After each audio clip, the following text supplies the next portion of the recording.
तो संपत्ति को अच्छी जगह खर्च करना सीख लीजिए। 3 रूप हैं दौलत के, संपदा के। एक है भोग, एक है दान। ये 2 नहीं कर पाए तो तीसरा है नाश। पहले तो घर की जरूरतों को पूरा कीजिए, इच्छाएं मत बढ़ाइए, आवश्यकताओं को पूरा कीजिए। 2 कपड़े में काम चलता है तो 20 कपड़ों की बिल्कुल जरूरत नहीं है। जरूरत से ज्यादा वस्तुएं अपने पास मत रखिए, नहीं तो ये वस्तुएं आपको दुख देंगी, आपको पीड़ा देंगी। कोई भी चीज जरूरत से ज्यादा रखना ही नहीं है, कसम खा लीजिए। जरूरत की चीजें बस। हमारे ग्रंथ कहते हैं धन का उपयोग करो, उपभोग नहीं। पैसा साग में नमक की तरह होना चाहिए। सब्जी में नमक ज्यादा हो गया है तो उसका रस बेरस हो जाएगा, और जीवन में दौलत भी ज्यादा आ गई है तो जीवन नीरस हो जाएगा। साईं इतना दीजिए जामे कुटुंब समाए, मैं भी भूखा ना रहूं साधुन भूखा जाए। यह भगवान से मांगिए। ईश्वर ने आपको आपकी जरूरत से ज्यादा दिया। तो शिव महापुराण में लिखा है धर्म 2 प्रकार से किया जाता है, एक देह से और एक धन से। शरीर और संपदा दोनों को भगवान की सेवा में लगा दीजिए, प्रभु के कामों में लगा दीजिए। तो मैं होड़ लगी है कि बच्चों को इतना दे दें, इतना दे दें। आप दे नहीं रहे हो, बच्चों को निकम्मा बना रहे हो। बच्चों को योग्यता दीजिए, बच्चों को योग्य बनाइए। इनको ज्यादा पैसा आप दे देंगे तो अक्रमण्य हो जाएंगे, काम चोर हो जाएंगे, कुछ नहीं करेंगे। हैंडपंप का पानी और पापा की कमाई, इसकी वैल्यू कोई नहीं समझता। सरकारी नल का पानी और पापा की कमाई, इसकी वैल्यू कौन समझेगा। 20 नाखूनों से जो कमाया जाता है उस पैसे का लोग आदर करते हैं। एक कोई जवान बच्चा माँ के पास जाए, कहे माँ 50 रुपया तू मुझे दे दे। माताएं तो बड़ी भोली होती हैं, बटुआ में जब तक रहता है वो देती रहती है। 50 रुपया निकाल के दे, वो पापा के पास लेके जाए, कहे पिताजी कमा के लाया हूं। पिताजी ने कहा डाल दे कुएं में, मैं क्या करूं। तो 50 रुपया कुएं में डालता, 3 महीने तक डालता रहा। चौथा महीना शुरू, माँ के पास फिर पहुंचा, कहा माँ 50 रुपया। माँ ने कहा बेटा बटुआ खाली हो गया। तो 23 साल का हो गया, जवान हो गया है, कहीं जाकर के नौकरी कर। कहीं कोई सड़क बन रही थी, सुबह से लेके शाम तक इसने तसले गिट्टी के उठा के डाले, तब उसको 50 रुपये मिले। 50 रुपया लेके पिताजी के पास पहुंचा, कहता है पिताजी कमा के लाया हूं। पिताजी ने कहा डाल दे कुएं में। तो क्या कहता है, मम्मी पापा की जब तक दौलत थी 3 महीने कुएं में डालता रहा, ये 50 की नोट कुएं में नहीं डाली जाएगी, क्योंकि चोटी का पसीना तलवे के नीचे निकल गया। इसलिए जो 20 नाखूनों से कमाया जाता, ताली तो बजाना ही मत आप बिल्कुल भी। जो पैसा 20 नाखूनों से कमाया जाता है, लोग उसकी कदर समझते हैं। नहीं तो पापा की संपदा तो भरी भोंड की लगती है। उन्हें क्या पता है कि पापा ने भूखों मर मर के ये पैसा कमाया, मकान कैसे बनाया, कैसे तुम्हें खड़ा किया, ये इनको नहीं पता है। और आप दिन रात कोलू के बैल की तरह दुनिया भर की ठगियाई, दुनिया भर का इतना झूठ बोलेंगे, वस्तुओं में मिलावट करेंगे, रिश्वत लेंगे, और पता नहीं क्या क्या खोटे काम करते हैं। क्या बोलूं, अपना भी तो थोड़ा ध्यान रखिए। तुम्हें भी जवाब देना है।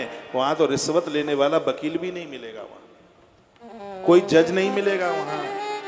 वहां तुम और चित्रगुप्त की डायरी और यमराज की अदालत होगी। याद रखना, कोई चौथा बंदा मिलने वाला नहीं है, और दंड देने वाले वहीं खड़े होंगे। इसलिए अपना ध्यान रखना। जीवन के 50, 60 साल, 70 साल ऐसे ही निकल गए हैं, बचा खुचा जीवन बचा है। परमात्मा कहता है कि भूल कबूल कर ले तू, तेरे सब गुनाह माफ कर दूंगा। क्यों? सन्मुख होए। भगवान कहते हैं सन्मुख होए जीव मोहि जवही, जन्म कोटि अघना से तवही। एक जन्म के नहीं, मैं तेरे करोड़ों जन्मों के पाप समाप्त कर दूंगा। लेकिन तो स्वीकार तो कर ले कि गलती मुझसे हुई। एक कथा जीवन देती है। बहुत गलतियां की आप समझ नहीं रहे। ये सगरे घर द्वार परिवार वाले, घर की स्त्रियां चौखट तक रह जाएंगी रोते रोते, खानदानी लोग मरघट तक जाएंगे। ऊपर की यात्रा पाप और पुण्यों के साथ होगी। यही कोई दुश्मन बन के, कोई दोस्त बन के ये ऊपर तक की यात्रा में जाएगा।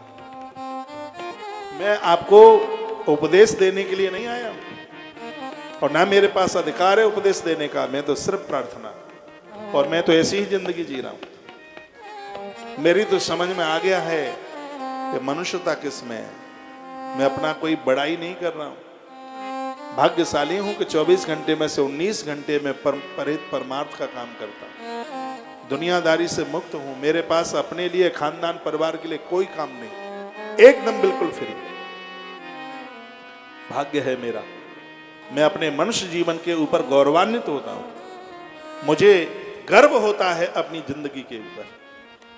ईश्वर की कृपा से कोई दोष नहीं है। पूर्ण ब्रह्मचर्य धर्म का पालन करता हूं। मैं कोई आपसे इस बात का कोई सर्टिफिकेट, किसी भी प्रकार का मैं प्रमाण पत्र नहीं मांग रहा हूं, क्योंकि मुझे पता है कि चरित्रहीन व्यक्ति का जीवन, पूजा पाठ ऐसे निष्फल है जैसे धुआं वाली आग में घी का कनस्तर छोड़ दो, वो निष्फल है।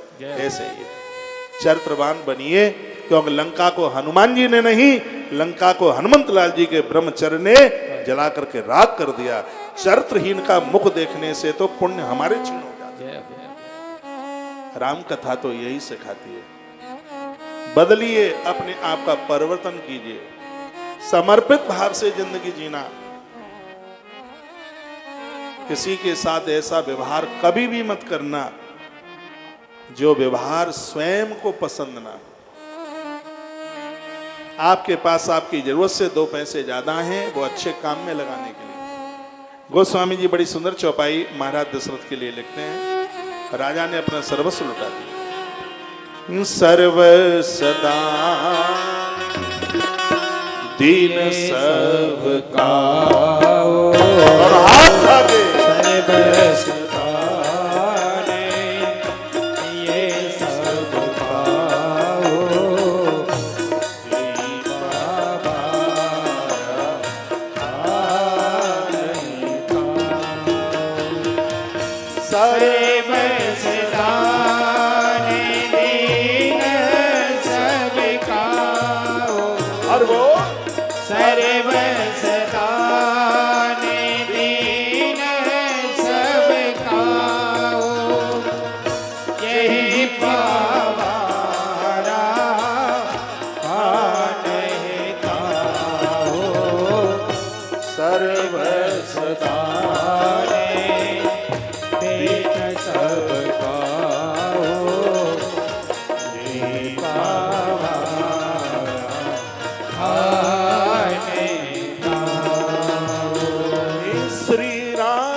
महाराज ने अपना सर्वस्व लुटा दिया।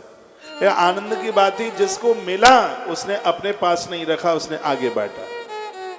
हमें और आपको जो मिला है प्रकृति से मिला है, वो पास रखने के लिए नहीं, वो आगे बांटने के लिए।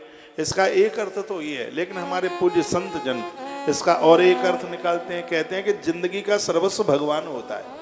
महाराज दशरथ ने अपने पुत्र को सबकी झोली में दिया, और भगवान जिनको मिले उन्होंने अपने पास नहीं रखे, वो भी उन्हें औरों को देते रहे। एक यह भी अर्थ निकाला गया है। मृग मद चंदन कुमकुम कीचा, मची सकल वीथन विच वीचा। दूध दही की कीच मची थी, गृह गृह बाज बधाव सो प्रगटे सुषमाकंद। हर्षवंत सब जह तह नगर नारी नर वृंद। कथा कहती है कि अवध में कोई ऐसा नहीं था जो महाराज दशरथ के पुत्रों को देख करके प्रसन्न ना हो। और कथा यही कहती है, अड़ोसी पड़ोसी दूसरों के यहाँ कुछ शुभ होता है, खुश होइए, प्रसन्न होइए। तो घर में रहते हुए भी आप साधु बन करके जिए। ये ईर्षा बड़ी खतरनाक है। ये दूसरे को तो नहीं जला पाएगी, खुद में पहले हमें जला करके राख कर देंगे। हनुमान वह हैं जो ईर्षा को मारे। भक्ति माता जानकी के पास हनुमान कब पहुंचे? सुंदरकांड में कथा आती है। ईर्षा रहती है समुद्र में, समुद्र हृदय का नाम है, हृदय में ईर्षा रहती है। सिंह का जीव जन तुझे गगन उड़ाई, जन बिलोक तन की परछाई, सोई छल हनुमान तहि कीना, तास कपट कपि तुरत चीना, ताय मार मार तो सुतवीरा, बारद पार गयो मत धीरा। तो चौपाइयां सुंदरकांड की है। ईर्षा बगल वालों से नहीं होती, तो जो ऊपर उड़ रहे, जिनकी तरक्की हो रही है, जो ऊंचाई पकड़ रहे हैं, उनसे ईर्षा हो जाती है। तो जब तक हम ईर्षा को समाप्त नहीं करेंगे, तब तक भक्ति माता के पास तक हम पहुंच नहीं पाएंगे। कथा ये बड़ी अद्भुत है, किसी को देख करके जलिए मत। प्रभु का आगमन हुआ, दशरथ के यहाँ पुत्र हुए, सबको खुशी हो रही है। किसी के यहाँ अच्छा होता है, प्रसन्न होने की जरूरत है, यह नहीं कि मुंह लटकाने की आवश्यकता है। भगवान शंकर कहते हैं, हे देवी, भवानी को कथा सुना रहे हैं। अयोध्या ऐसे दमक रही थी, इतनी सुंदर लग रही थी नववधू की तरह। ऐसा लग रहा था कि उस समय की जो रात्रि है वो स्वयं भगवान से मिलने के लिए आई है। मैया ने कहा, तुम्हें कैसे पता है, तुम तो यहां थे। तो भोलेनाथ कहते हैं, देवी एक ही बार तो मैंने तुझसे चोरी की है। शंकर जी अपनी चोरी बताते हैं। अब मुझसे चोरी करी? हाँ, मुझसे, मैंने तुमसे चोरी करी। क्या चोरी करी?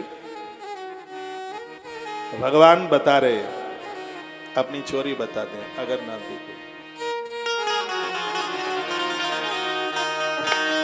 और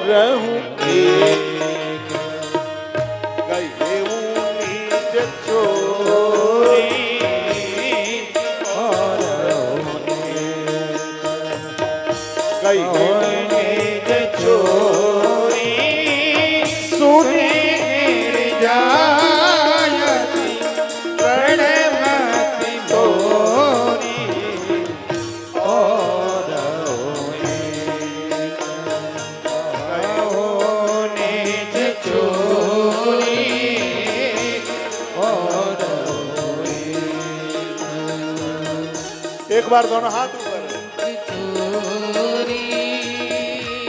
और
रामचंद्र भगवान की जय हो। 5:15 बजने को हैं, अभी 45 मिनट बकाया हैं। थोड़ा इधर देखिए, आनंद होगा। नवरात्रा से अब आप फ्री हो गए। 9 दिन आपने खूब पूजा करी है। या देवी सर्वभूतेषु मातृरूपेण संस्थिता, माता रानी की कृपा आप सबके ऊपर बरसे। आज दुर्गुणों का राक्षस। दुर्गुण जीवन में क्या है आप जानते हैं? दुर्गुण है मोह, दुर्गुण है अहंकार, दुर्गुण है काम, दुर्गुण है दुर्वासना। तो ये रावण मोह है, कुंभकर्ण अहंकार है, मेघनाथ काम है। काम कहते हैं दूषित इच्छाएं, तो आज के दिन इन सबको समाप्त कर देना है। राम कौन है? ये इनको समाप्त कर देता है, इन दुर्गुणों को समाप्त कर देता है। ये दिवाली से पहले मारे जाते हैं, क्योंकि दिवाली पर आप साफ सफाई करते हैं ना, पूरे घर को ठीक ठाक करते हैं, लिपाई पुताई होती है। लेकिन घर की तो लिपाई पुताई हो जाती है, इस अंदर की लिपाई पुताई नहीं हो पाती। हम दिवाली तो मनाते हैं, लेकिन अंदर का रावण जिंदा रहता है।